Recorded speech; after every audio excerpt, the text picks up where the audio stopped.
Hello students, मैं Nimish Kumar, assistant professor in chemistry at government PG college Kota.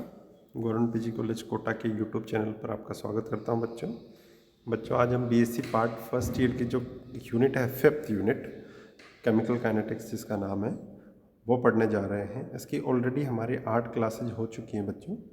पिछली class में हमने बेटा पढ़ाया था कि प्रथम कोटि प्रक्रम के रूप में रेडियो एक्टिव विघटन किस प्रकार से होता है। ठीक है, किस तरह से हमने पढ़ा था, थोड़ा सा उसका रिकैप ले लेते हैं अपन कि प्रकृति में जो भी उच्च परमाणु क्रमांक युक्त तत्व पाए जाते हैं बेटा, है ना, तो उनके जो भारी नाभिक अस्थायी होते हैं, जो लगातार विभिन्न प्रकार के विकिरण क्या करते हैं, रेडिएशंस को स्वतः उत्सर्जन करके अधिक स्थायी हल्के नाभिकों में परिवर्तित होने की प्रवृत्ति दर्शाते रहते हैं। ठीक है बेटा, क्या करते हैं ये कि उच्च परमाणु क्रमांक वाले तत्वों के जो भारी नाभिक होते हैं वो अस्थायी होते हैं और लगातार विभिन्न प्रकार के विकिरणों द्वारा ये क्या करते हैं बेटा, उत्सर्जन करते रहते हैं और अधिक स्थायी हल्के नाभिकों में ये कन्वर्ट हो जाते हैं। और यह गुण ही क्या कहलाता है, रेडियो एक्टिवता कहलाता है। ठीक है, और यह घटना रेडियो एक्टिव विघटन की घटना कहलाती है। अब रेडियो एक्टिव विघटन की दर सदैव विखंडनीय नाभिकों की संख्या के समानुपाती होती है, यानी कि -dn। बेटा मैंने पिछली क्लास में आपको बताया था, थोड़ा सा अपन उसको -dn, माइनस क्यों आया, क्योंकि घट रहा है। dt is proportional to n, -dn/dt is proportional to n। तो dn/dt यहाँ से हम ये ले लेते हैं बेटा, ये वाला इसको हटा के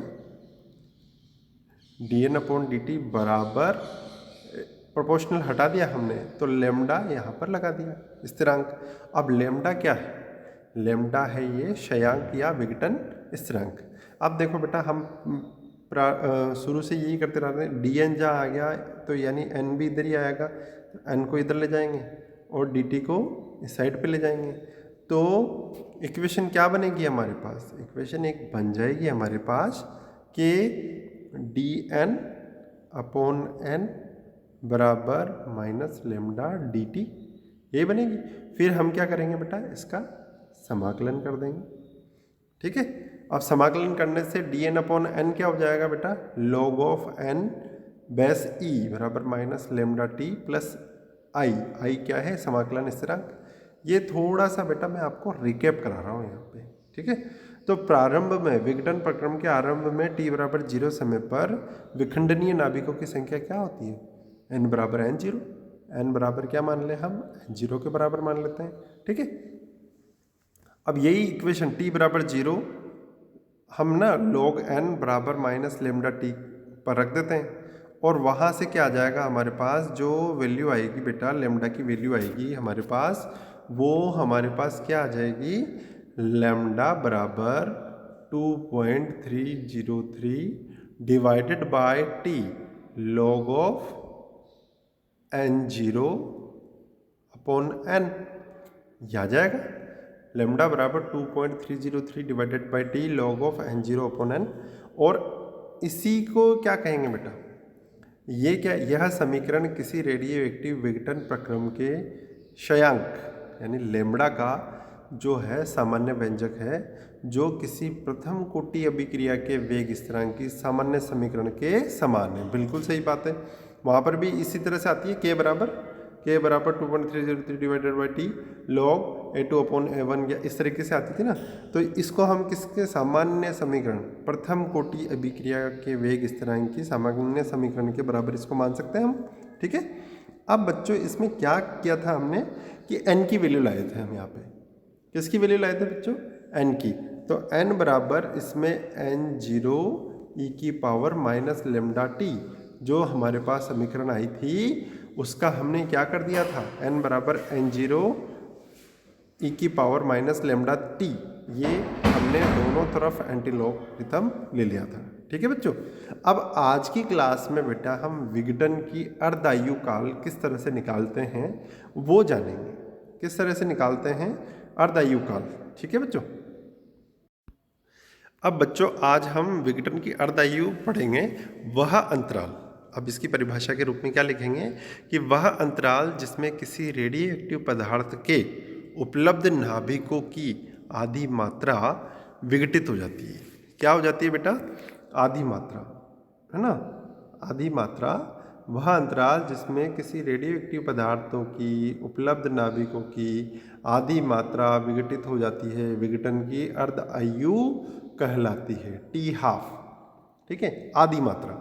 अब लेमडा बराबर 2.303 divided by T log of n0 upon n, इसमें हम आधी मात्रा टी हाफ, यहाँ पर तो हाफ कर देंगे, और n0 बराबर n बराबर n0 बाई 2 लिख देंगे।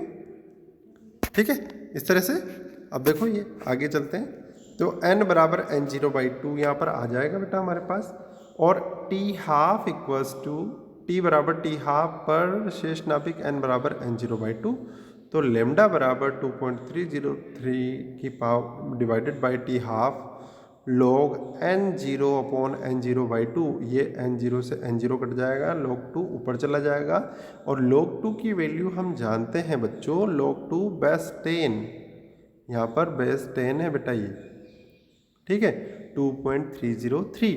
अब ये बहुत इंपॉर्टेंट इक्वेशन आ गई, लेमडा बराबर 0.693 डिवाइडेड बाई टी हाफ, और टी हाफ की वैल्यू क्या आ जाएगी बेटा? टी हाफ बराबर 0.693 लेमडा। इम्पोर्टेंट फिगर आ गया हमारे पास, टी हाफ भी आ गया उस रेडियो एक्टिव अभिक्रिया का अर्ध आयुकाल, है ना, और लेमडा की वैल्यू भी टी हाफ के पदों में हमारे पास आ गई है। ठीक है बच्चों, अर्थात किसी रेडियो एक्टिव पदार्थ के विघटन की, देखो विघटन की अर्ध आयु सदैव एक स्थिरांक होती है। क्या होती है बेटा? एक स्थिरांक, है ना, जो विखंडनीय नाभिकों की संख्या पर निर्भर नहीं करती है। बिल्कुल सही बात है, विखंडनीय नाभिकों की संख्या पर निर्भर नहीं कर रही है ये। अतः किसी विघटन प्रक्रम में विभिन्न अर्ध आयु समयों के पश्चात शेष नाभिकों की संख्या को निम्न प्रकार प्रदर्शित हम कर सकते हैं। एक ग्राफ बनाया बेटा, और उससे हम डिनोट इसको कर सकते हैं। किस तरह से करेंगे? देखिए ये आप, ये यहाँ पे हमने एक ग्राफ बनाया, इधर टी और इधर नाभिकों की संख्या। अब ये n0 से वो क्या था बेटा? n0 e की पावर माइनस लेमडा टी, इस तरह से ही था n बराबर। तो ये एक्सपोनेंशियली कम हो रहा है। क्या हो रहा है? एक्सपोनेंशियली कम हो रहा है, तो इसीलिए ये नीचे आएगा। ठीक है, अब टी हाफ पर n0 बाई 2, ठीक है, और 2t हाफ पे ये आ जाएगा। इस तरह से ये होता जाएगा। ठीक है बच्चों, इससे समझ में आ रहा होगा, और ये RS में भी पूछा हुआ क्वेश्चन है बेटा। अतः स्पष्ट है कि यदि किसी विघटन प्रक्रम में विखंडनीय नाभिकों की प्रारंभिक संख्या n0 है, किसी विघटन प्रक्रम में विखंडनीय नाभिकों की प्रारंभिक संख्या क्या है बेटा? n0 है, तो n अर्ध आयु समय के उपरांत शेष नाभिकों की संख्या क्या हो जाएगी बेटा? n बराबर n0 बाई 2 की पावर n, है ना। ये बहुत इंपॉर्टेंट फॉर्मूला है बेटा, ये आपके पूछा ही जाता है आधे नंबर में, यूनिवर्सिटी के एग्जाम में ये पूछा जाता है कि नाभिकों की प्रारंभिक संख्या यदि n0 है तो n अर्ध आयु समय के उपरांत शेष नाभिक कितने बचेंगे, उनकी संख्या किस तरह से निकालते हैं? n बराबर n0 2 की पावर n से हम निकालते हैं। ठीक है ना। अब बेटा आगे बढ़ते हैं, अभिक्रिया वेगों का सिद्धांत। ठीक है, अभिक्रिया वेगों के सिद्धांत में सबसे पहला क्या है बेटा? ताप गुणांक, कि ताप किस तरह से अभिक्रिया वेग को प्रभावित करता है। ये वहाँ की शॉर्टकट निकालेंगे हम इससे। क्या निकालेंगे बेटा? इस वाली चीज़ से। ये बहुत इंपॉर्टेंट है। अब इसको पढ़ते हैं। किसी रासायनिक अभिक्रिया के लिए अभिक्रिया मिश्रण के ताप में वृद्धि करने पर, क्या करने पर? ताप में वृद्धि करने पर वेग में भी वृद्धि प्रक्षित होती है। किसी रासायनिक अभिक्रिया के लिए अभिक्रिया मिश्रण के ताप में हम जब अगर टेम्परेचर बढ़ा देंगे बेटा तो उसका वेग भी बढ़ जाएगा। यदि T डिग्री सेंटीग्रेड ताप तथा T+10 डिग्री सेंटीग्रेड तापों पर किसी अभिक्रिया के लिए वेग स्थिरांक कितने हैं क्रमशः? KT और KT+10 हो, तो इन वेग स्थिरांकों के अनुपात को अभिक्रिया के ताप गुणांक के रूप में हम परिभाषित करते हैं।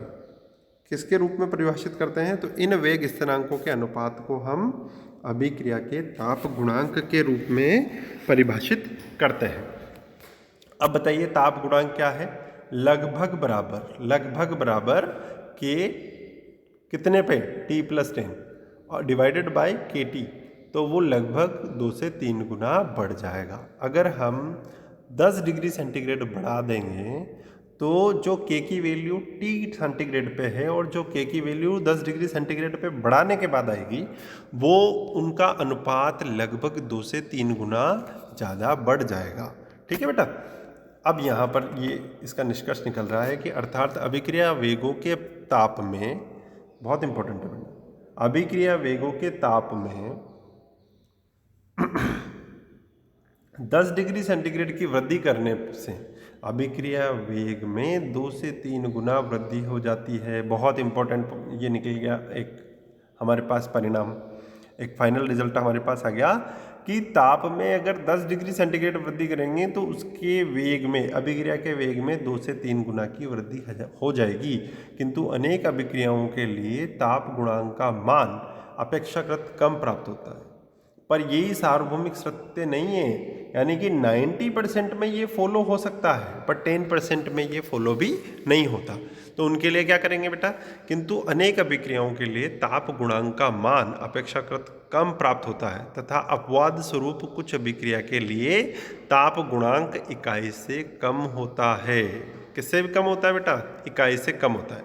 ये यहाँ पर दे रखा है हमने, twice NO + O2 equals to twice, equilibrium में ट्वाइस NO2 मिल गया इनको, तो ये ताप गुणांक यहाँ पर क्या है? <1। ठीक है। उपरोक्त प्रश्नों की व्याख्या टक्करों की संख्या में वृद्धि के आधार पर संभव नहीं है, यानी कि ये फॉलो होना चाहिए था पर ये टक्करों की संख्या के आधार पर हम बता नहीं सकते हैं। तो अब क्या करें? अब हम एक नया सिद्धांत पढ़ेंगे बेटा, आर्हेनियस इक्वेशन, आर्हेनियस समीकरण और आर्हेनियस का सिद्धांत। आर्हेनियस के अनुसार रासायनिक अभिक्रियाओं में ऊर्जा का एक उपयुक्त मान रखने वाले सक्रिय क्रियाकारक अणु, ध्यान देना बेटा इसके कीवर्ड पे, ठीक है, ऊर्जा का एक उपयुक्त मान रखने वाले सक्रिय क्रियाकारक अणु, कौन से? सक्रिय क्रियाकारक अणु परस्पर टक्करों के द्वारा उत्पाद का निर्माण करते हैं। ऊर्जा का यह उपयुक्त निम्नतम मान देहली एनर्जी कहलाता है। यानी कि जो टक्करों से सक्रिय क्रियाकारक अणु परस्पर जो टक्करें करते हैं और उनसे जो उत्पाद का निर्माण करते हैं, तो ये जिस एनर्जी पर होते हैं, रिएक्टेंट से प्रोडक्ट में कन्वर्ट होने के लिए जिस एनर्जी पर होते हैं, वो एनर्जी क्या कहलाती है? देहली एनर्जी कहलाती है। एक सामान्य क्रियाकारक अणु की ऊर्जा देहली ऊर्जा से कम होती है। बिल्कुल सही बात है, क्योंकि वो तो सक्रिय है ही नहीं। सक्रिय होगा तो उसकी एनर्जी देहली एनर्जी के बराबर हो जाएगी। अतः वह अतिरिक्त ऊर्जा ग्रहण करके अपनी ऊर्जा का मान देहली ऊर्जा के बराबर अथवा उससे अधिक करने का प्रयास करता है। बिल्कुल सही बात है। अणु द्वारा ग्रहण की गई ये अतिरिक्त ऊर्जा ही क्या कहलाती है? सक्रियण ऊर्जा कहलाती है। ये क्या कहलाती है बेटा? अणु द्वारा ग्रहण की गई यह अतिरिक्त ऊर्जा सक्रियण ऊर्जा कहलाती है। देहली ऊर्जा या उससे अधिक ऊर्जा युक्त क्रियाकारक अणु, देहली ऊर्जा या उससे अधिक ऊर्जा युक्त क्रियाकारक अणु परस्पर टक्करों द्वारा एक अत्यधिक अस्थायी मध्यवर्ती संरचना, क्या? अत्यधिक अस्थायी मध्यवर्ती संरचना का निर्माण कर लेते हैं। किसका निर्माण करते हैं बेटा? अत्यधिक अस्थायी, बहुत ज़्यादा डिस्टेबलाइज फॉर्म होती है वो, जो संक्रमण अवस्था या संक्रिय संकर, बेटा एक ही याद रखो, संक्रमण अवस्था कहलाती है, एक्साइटेड स्टेट कहलाती है। संक्रमण अवस्था शीघ्रता से विघटित होकर क्या बना लेती है? अंतिम उत्पाद बना लेती है। ये बेटा इस तरीके से होता है और ये एनर्जी, ये अवस्था कहलाती है। ये बहुत ज़्यादा डिस्टेबलाइज होती है, ठीक है, और यही क्या कहलाती है? संक्रमण अवस्था कहलाती है। यही बेटा संक्रमण अवस्था कहलाती है ना, ठीक है। अब देखो यहाँ पर, ये देखो आप उसी तरह से आ गया।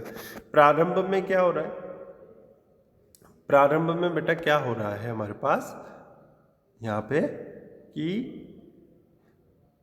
ये ग्राफ हम बना रहे हैं यहाँ से ए से बी तक। तो ज़्यादातर क्रियाकारक जो अणु हैं उनकी एनर्जी किसके बराबर है, यहाँ के बराबर। अब हमें रिएक्टेंट से, ये तो रिएक्टेंट है, और यहाँ से हमें जाना है प्रोडक्ट के पास, प्रोडक्ट बनाना है, ठीक है। तो रिएक्टेंट से प्रोडक्ट में जाने के लिए हम ये देहली ऊर्जा तक पहुँचने के लिए, इस देहली ऊर्जा तक यहाँ तक पहुँचने के लिए इन क्रियाकारक अणुओं को हम एनर्जी प्रदान करेंगे, इन क्रियाकारक अणुओं को हम एनर्जी प्रदान करेंगे और ये एक देहली ऊर्जा बन जाएगी, यहाँ तक पहुँच जाएंगे। और ये क्या है, ट्रांजिशन स्टेट, ये क्या है बेटा, संकीर्ण अवस्था, ट्रांजिशन स्टेट। और यहाँ से फटाफटी वो किस में कन्वर्ट हो जाएगा, यहाँ से फटाफटी वो बेटा किस में कन्वर्ट हो जाएगा, वो प्रोडक्ट में कन्वर्ट हो जाएगा। ठीक है बच्चों, ठीक है। Thank you so much. आज के लिए इतना ही।